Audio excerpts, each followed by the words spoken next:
Isang magandang araw po sa lahat mga kaibigan, mga ka-Solid North. Ngayong araw ay magte-test leak po tayo. So kita nyo po naglalagay na po tayo ng tubig dito po sa rooftop. Ito po ay mas maluwang. Nalalagyan po natin ng tubig. Dito banda po ay malalim na po yung tubig. Pero doon sa banda roon ay mataas ang flooring, so hindi pa po naabot ng tubig. Yan po ay abutin po natin at dapat yan po ay mag-submerge para makita natin kung may leakage yung ating waterproofing. Dito sa kabila po ay tapos na po yan 3 days ago. So bumabawa lang po yung tubig, dala po ng sa init ng panahon po ay nag-evaporate po yung tubig. Ayan po, tapos na po at okay naman po yung pag-test leak po natin dito. 3 araw na po ay wala naman po naging problema kasi po binabantayan ko rin po doon sa ating ceiling ng second floor. Ayan po. Ang naging problema po kasi dito mga kaibigan, mga ka-Solid North, ito po ay na-test leak ko na po namin about 5 to 6 months ago. Ang problema po, nung dumating po yung magamit po ng para sa X-Back, ay ipinatong po nila dito mismo sa rubber at nakita ng consultant, nakita niyang may mga scratch. Kaya ang ginawa po niya ay nag-decide sila na ito po ay itetest leak ulit, baka nagkaroon po ng leakage. Kaya po kita niyo po mga kaibigan yan, yung mga black na yan, nagkaroon po ng scratch yan. Nagkaroon po ng scratch. Kaya ang ginawa ko po dyan ay tinapalan ko po yan ng panibagong sa yung sinunog na rubber. Ayan po. Tapos po ginawa ko po dito sa ating mga floor drain or rain drain na natin ay ito po. Tinapalan ko muna pansamantala. Bali 3 po yan yung sa likod niyan, 1, 2 at saka 3. Para po hindi po nagkaroon ng leakage papunta po sa rain drain po natin. Ito po, tapos na po natin dito. Tapos ang sabi ng engineer namin, para hindi daw pumasok po yung tubig sa ilalim po ng X-Back machine, nilagyan ko na rin po ng harang dyan magkabilaan. Yan, nilagyan ko ito ng harang para hindi na po pumasok yung tubig doon sa ilalim. Ganyan din po diyan. Banda riyan ay nilagyan ko na rin po ng harang at saka yan po. Dito rin po sa may papuntang ating elevator room.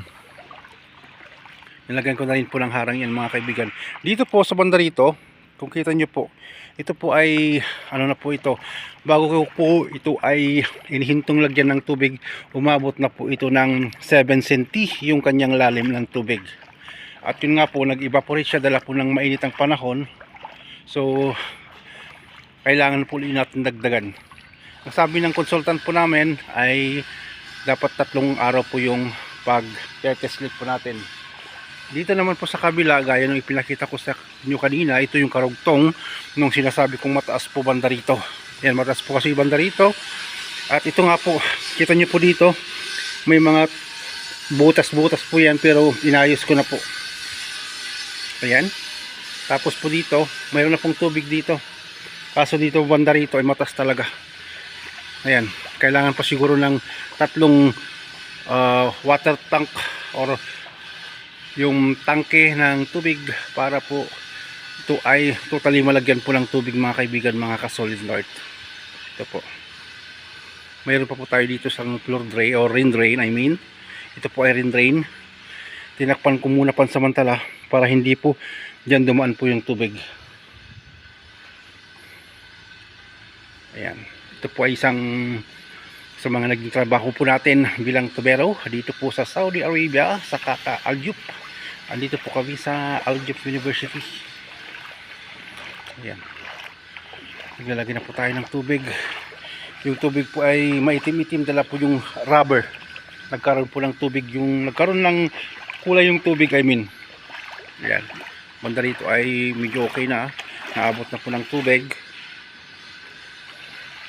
Ang isa pa sa mga naging problema po kasi dito mga kaibigan, yung nagpatayo sila dito ng scaffolding, na dapat yung scaffolding bago po nila pinatayo ay nilagyan na sila ng naglagay sila ng tuntungan ba para hindi mag-direct po yung scaffolding dito sa rubber. Gaya po niyan mga kaibigan, kita nyo po, naglamat po yung scaffolding na pinatayo nila. Buti yun po ay nasa ano po, makapal, kasi ito po ay lugtungan ng waterproofing.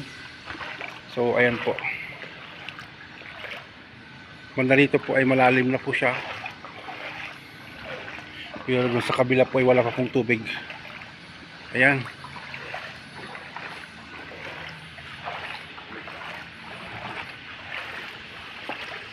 ito po, mas maluwang po kasi ito kaysa dun sa kabila,